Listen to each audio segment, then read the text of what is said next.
Hello, good morning, good afternoon, and good evening, and welcome to Cultivate to Thrive podcast live. Of course, some of you may not be able to be here for the live, and you will be catching the replay or the audio version that's uploaded to my podcast. So I'd love to know if you're here live or for the replay. So use hashtag live or hashtag replay in the comments.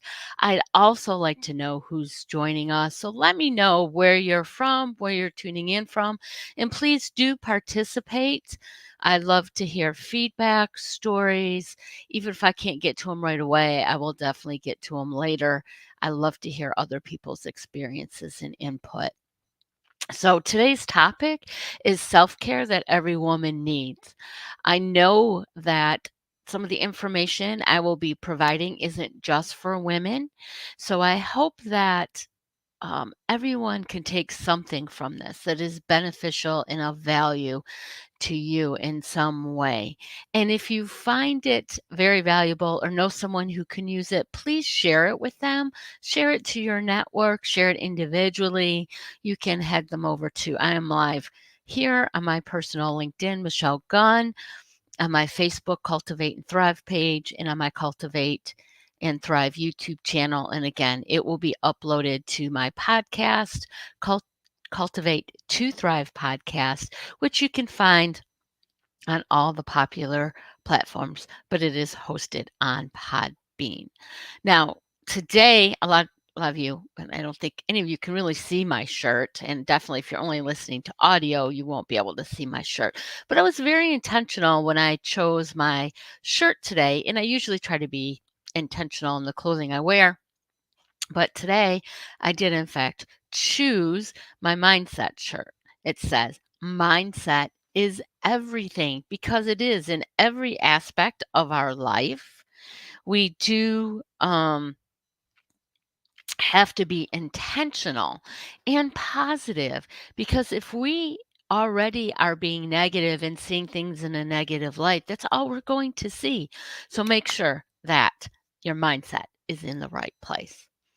So, again, thank you to all of you who are coming and participating in this now or in the future, because I am doing this for you. I want to provide value to my community.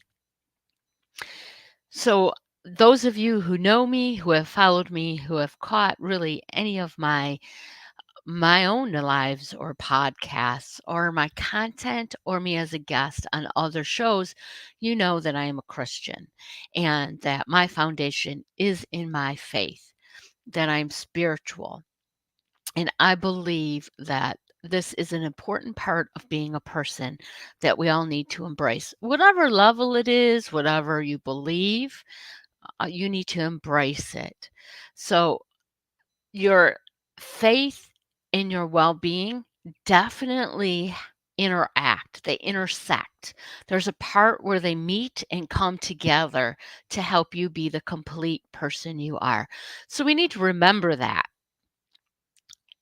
So I would like to first get into spiritual practices, right? If we are a spiritual or a faith-filled human being, then we do some sort of prayer, meditation, walks through nature, connecting with the universe, whatever it may be, but you need to include that in your self-care. This will help you grow and blossom and give you a really good foundation. Now, in our faith, we have a book, and in the Christian faith, which I am a Christian, we have the Bible. I have mine in this cover. It's a softcover Bible. This is one that I have tabs on and notes in, and I have papers.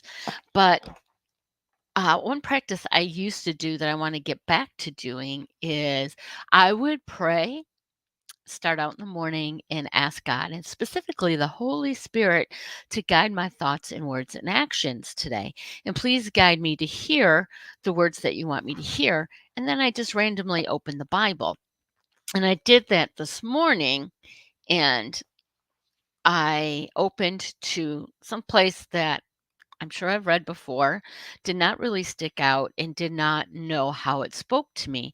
So being in a prayerful position, um, you can see what is being told to you. And what I opened to was 2 Chronicles 36, verse 23, which reads, "Thus says Cyrus, king of Persia, all the kingdom of the earth the Lord, the God of heavens, has given to me, and he has also charged me to build him a house in Jerusalem, which is in Judah. Whoever therefore among you belongs to any part of his people, let him go up, and may his God be with him." So I'm thinking, what does that mean to me, and how does that apply? Well, first of all, it talks about everything that God has given. God has given everything, and God has. God has given everything to me, and He has given everything to you. And He is asking people to go up. In fact, I believe that in our faith, when we are baptized, we are called to be a representative, so to speak, right? A disciple of God. It is our duty to build up mankind and the kingdom. And that is what I gleaned from the scripture this morning, which is perfect for me when I'm giving this talk and trying to help build you up. And Joe is here. Good morning, Joe. Good afternoon. I think it's afternoon, late evening. You can correct me. I'm not sure. Um, I'm so glad that you are here to join, Joe. It's great to see you. Thank you. I know that Joe is also a very faith-filled person, and she does a great job in her business and mentoring and being there for people and providing value, which we are called to do. Another aspect of self-care is rest. In this society of go, go, go, get it done, you have to succeed, look what they have, you need it too. We really need to spend time in rest. And when we look at the Bible and our Christian teachings, something that used to be practiced was the Sabbath, and a lot of people still do. And I'm sure I know I've read posts from Joe about honoring the Sabbath, right? Um, for resting and just being, and it provides an opportunity to slow down and stop, to be spiritual, to relax mind, body, and soul. And again, that spirit, spiritual aspect. Here we go. Thank you, Joe. 4 p.m. Really glad to be here from Jerusalem. Very much so. Very spiritual and happy to help all. Absolutely. If you're not connected, get connected with Joe. Absolutely.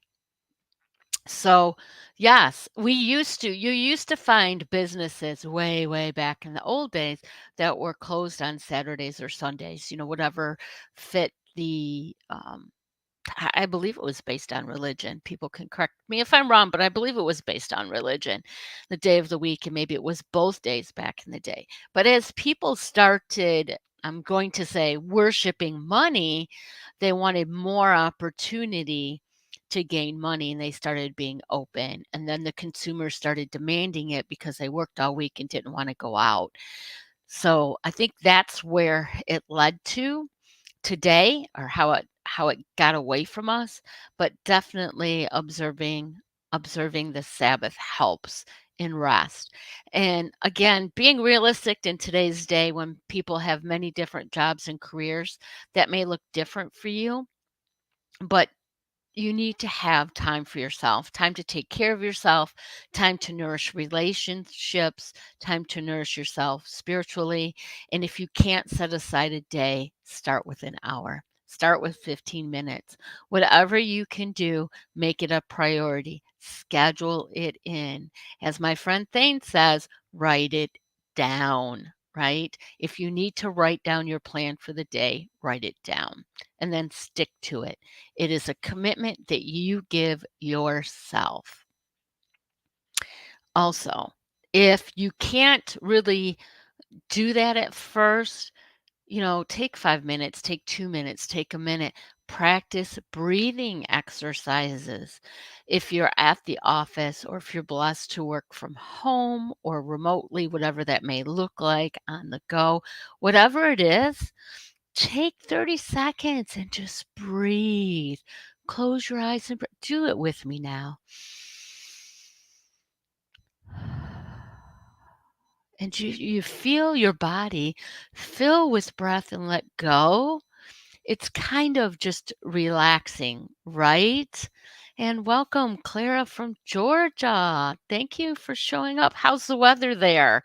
I know here in Texas it's been up and down, crazy cold and rain. Anyhow, so take the time, even if it's 30 seconds. Another practice that helps is just you can start with like one area of your body or the whole area of your body and just tense it. Tense every single muscle and just hold it for like 5 to 10 seconds and then let go and let go and feel the relaxation. Feel the stress leaving your body. You can also do quick visualization exercises, right? One of them that I learned was feel yourself being dirty, right? Dirty with all the negativity of life. Feel it on you, feeling muddy or gross and icky, and then just kind of shake it off. Shake it off and just visualize all of that just leaving you feeling clean. And if it helps, feel a nice, cool, warm, whichever you prefer, shower of rain coming over your body and washing away all the stress and ugliness of the day or morning if you've had a rough one. Whatever it is, take the time to provide yourself that rest, that rejuvenation. Community connection. Oftentimes, when we think about self care, we don't realize how important community is. Again, you've heard me talk before about how even if you classify yourself as an introvert, human beings are social people. We're not meant to be alone, and we do crave that interaction. Today, in today's society, when you look around, you can go to restaurants, you can go to homes, and yeah, I've been guilty. My husband's been guilty. We're on our phones, right? We're on our phones constantly, texting, messaging, playing games. There's constant distractions from our community, from those around us. Put it down, get involved. Whatever that looks like for you, you need to do that. Again, if you are faith filled, look at your faith filled community for gathering, for social aspects. For those who are Christian, we're coming up on Lent. And during Lent, especially, there's usually a lot of Lenten gatherings. That's a great time to get back spiritually and to plug back into your faith filled community if you've fallen away. Also, you want to engage in meaningful relationships. Now, I'm going to say that I have met some awesome people like Joe on LinkedIn virtually. I've had conversations via Zoom, and there are people I communicate with from around the world through WhatsApp. And I know these people without having met them in person. But there's also the aspect where you want to meet people in person to have that social aspect, because again, we are social beings. So if it's for business, if you have the opportunity through business to belong to a chamber of commerce or some other organization that supports colleges often have gatherings. If you're an older person and retired, there's senior centers or other things, or if you have a hobby where you can go learn and meet people with liked interests, you have the opportunity to be social. Do that. Look for the opportunities. Reach out to people. And if you're shy, you can start out through social media looking for local things to do. I recently met with a young lady, um, and I say young lady because I'm old enough to be her mom. Anyway, who said that Facebook and Eventbrite are awesome places to look for events, current events that are local in your area that you can join. And I know that there are organizations that I follow that have events, hands-on doing events that you can do with a friend, a spouse, family, and there's events for business. But it's very important to have that community connection where we're actually intermingling with people. So, gratitude and reflection is huge. Gratitude helps you foster a positive mindset, which I already started out telling you how important it is to have a positive mindset. And actually having the gratitude, I start out every morning thanking God for allowing me to be awake another day and to be able to have this day. Sometimes we don't look forward to what the day holds because there are things we have to do that we don't want to do. But either way, we can do it. We are allowed to do it. We're gifted with the opportunity to do it. There are many people in this world who don't get that opportunity, who don't get another day. So be grateful for that. At the end of the day, it's very easy to sit, even if it's before bed or as you lay down to bed, just think about the things that you have accomplished, the people you have encountered, the relationships you have built. Think about those things and be grateful. Say thank you because, again, you're blessed to have it. Many people do not. You can also practice gratitude throughout the day. Like today, I am grateful for this opportunity to be able to share this information with you. And I am grateful for the people who are receiving it and also participating, providing feedback, and sharing.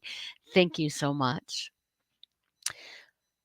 Another tool and there are a lot of people who do it. Me, not as much. It's not really I've always tried. I'd like to do it, but it's just not me, and that's journaling. It's a great tool to sit down, write what happened to you, write your wishes and your dreams, and use that for self-discovery. You can do that mentally, like I said, reflecting on the day, or you can write it down. And I think writing it down really helps.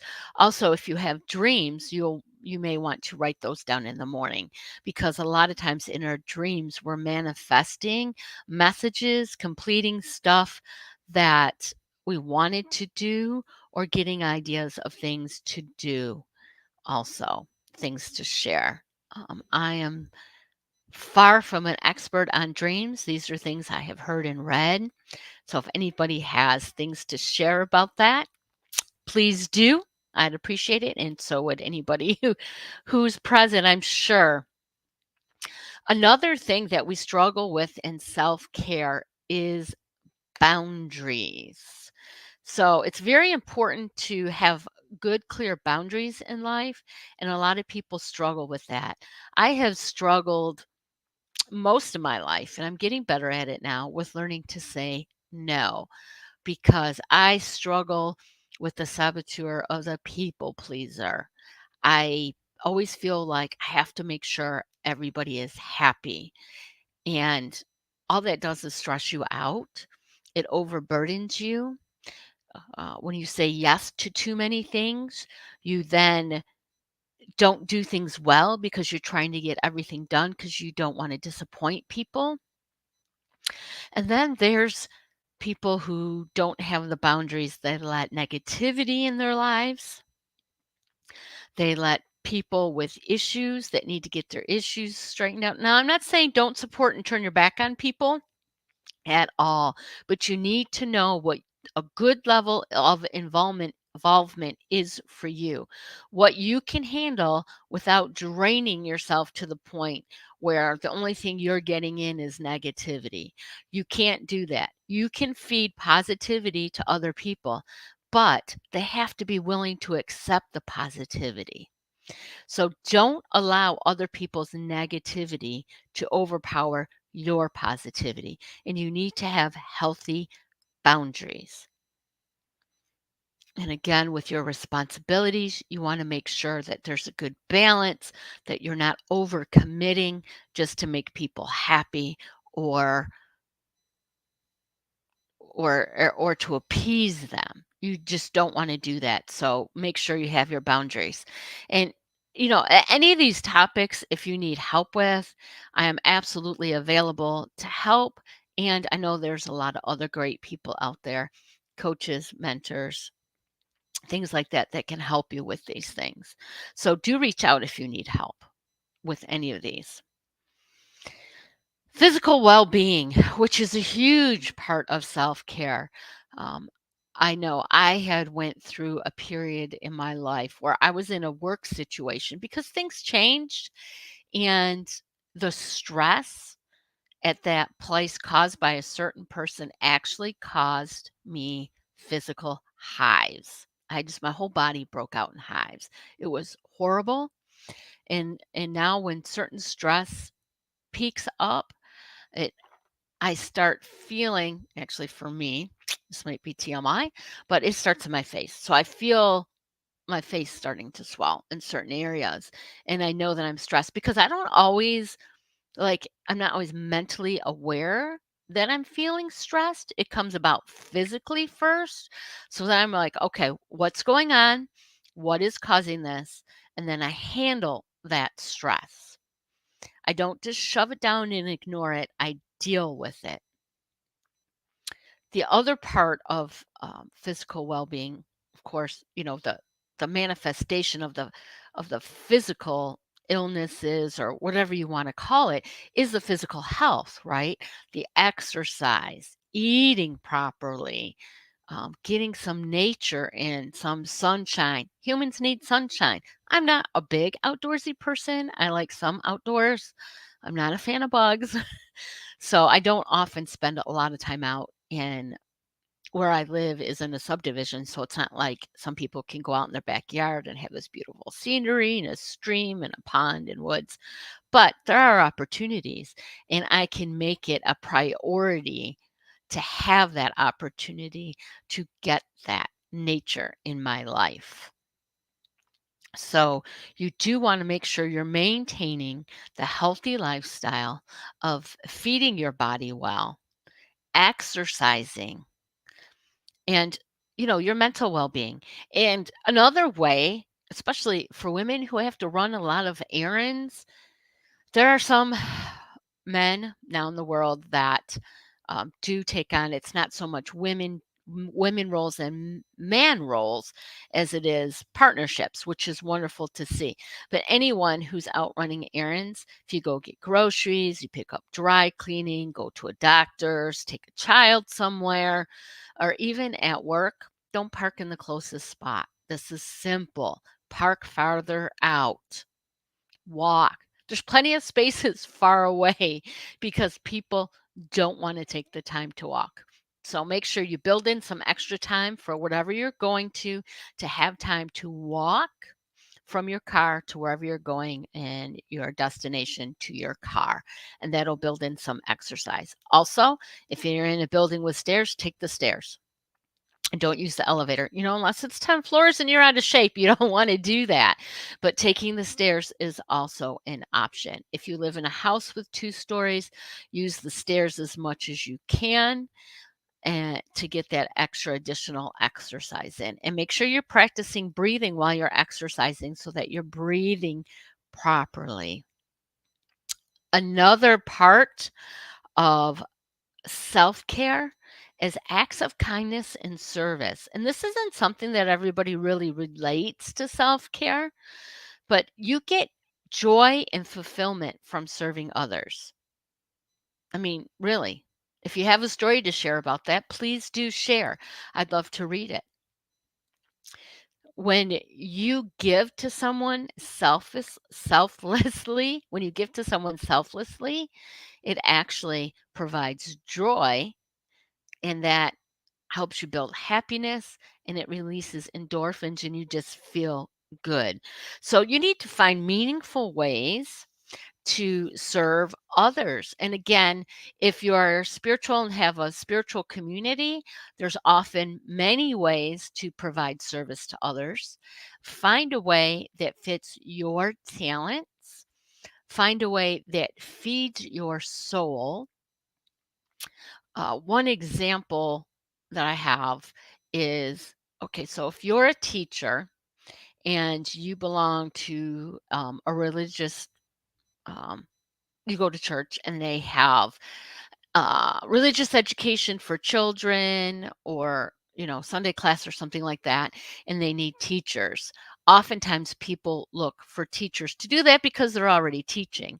Number one, sometimes our job is not our gift and talent, it's skills that we build, and it does not give you the innate joy and does not fill you with motivation and energy. It actually drains you. Number two, if you've been teaching all day and dealing with little kids, you may not want to after work, because after the kids have been in school all day, if they just have to sit and listen, if that's, the teaching style, there's ways to look for other ways to make it more interesting for the kids. But that may not be the way. So when we're looking for ways to serve, look for ways that uses our innate talents, that brings us pleasure, that energizes us, so that while you're giving, you're receiving. Now, of course, I always say, don't give to receive, give without expectation.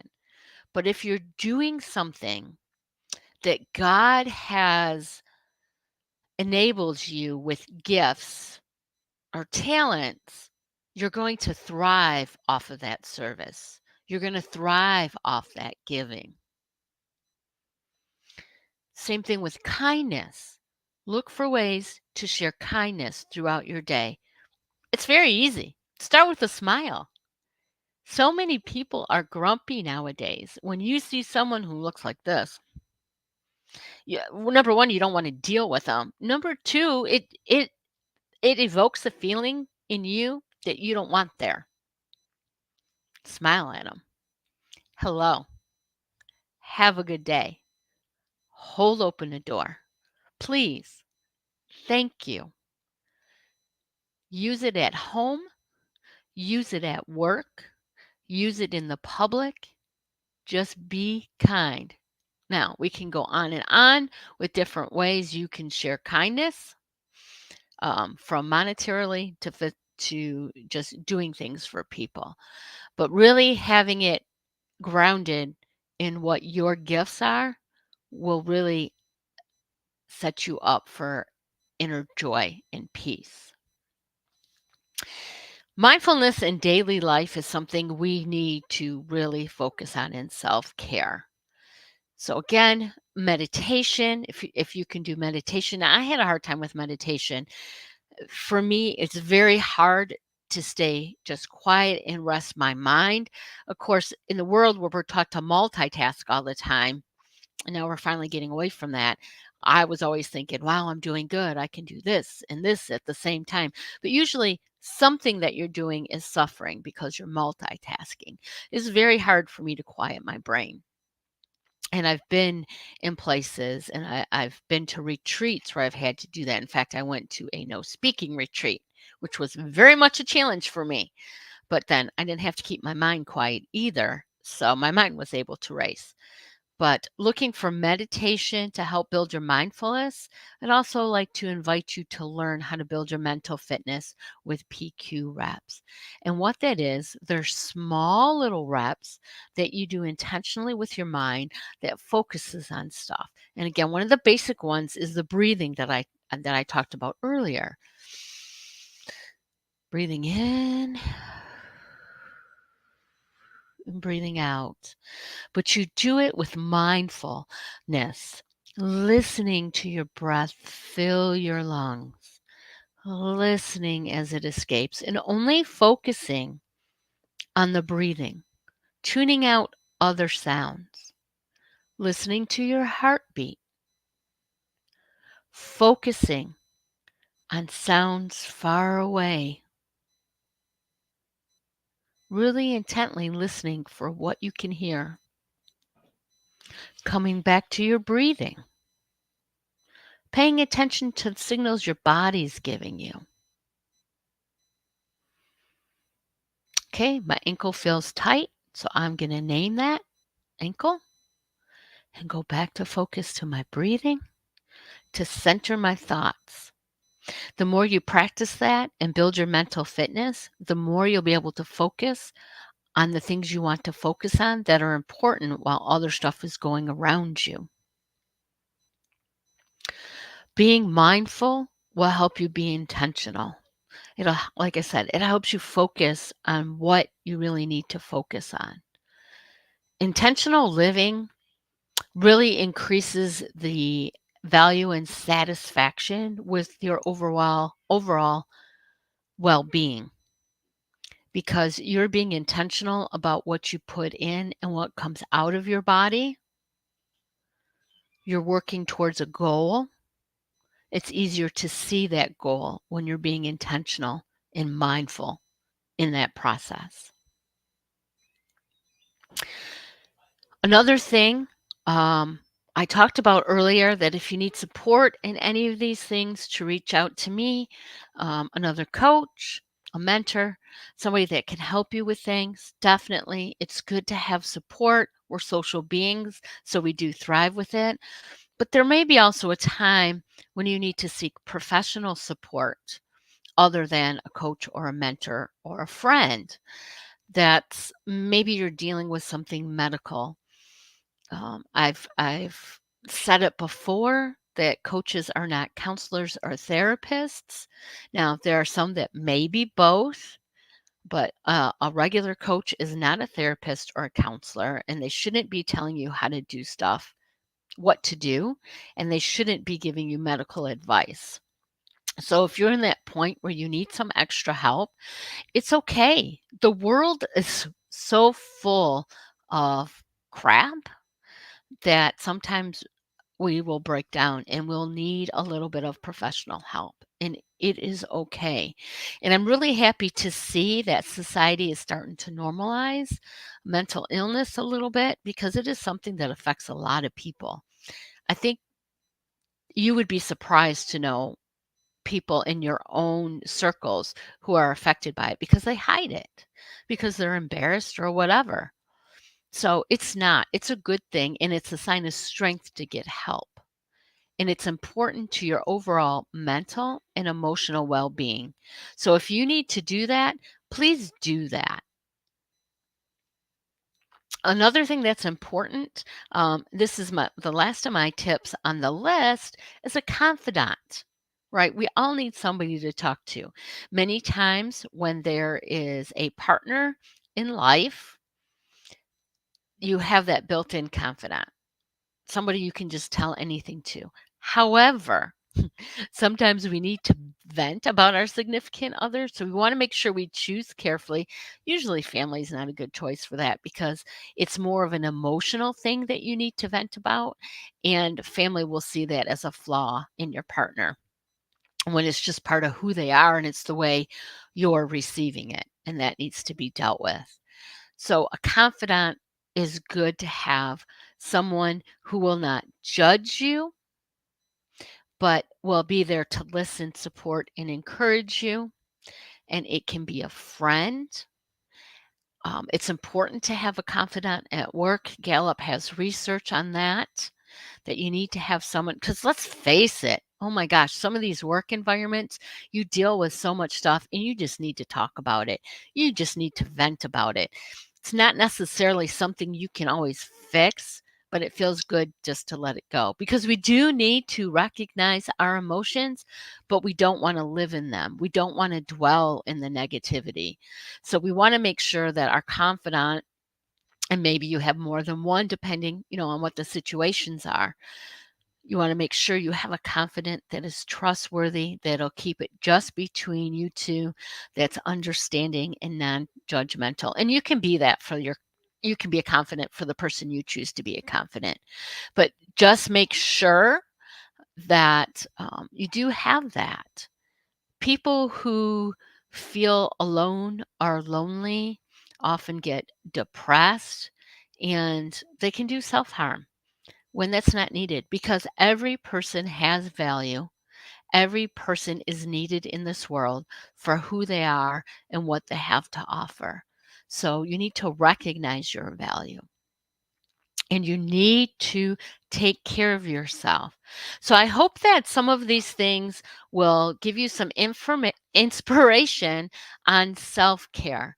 Again, your spiritual practices, getting your rest, community connection, being social, because we are social human beings. Having gratitude, reflecting on the gratitude, reflecting on your day, reflecting on your life, having healthy boundaries, very, very important. Your physical well-being as well as your mental well-being and your spiritual well-being that we talked about. And again, I have a great article on my website about well-being, michellegunn.com. That's one L, two N's. So you can read that. And doing acts of kindness and service, having your mindfulness in daily life, including intentionality, seeking professional support when you need it, and having that confidant. I hope you have value. I hope you receive value. Let me know any comments. And if there is a topic that you would like me to cover or address, please share that with me. You can DM it, you can just comment it, or you can reach out on a multitude of ways. If you enjoyed it, please share it. And I hope to see you next week for my next live, which will be about relationships since it will be Valentine's Day. I thought that would be a perfect time to talk about that. So thank you all for coming. I appreciate each and every one of you, and know that you have value. Take care of yourself. Have a great week. Bye.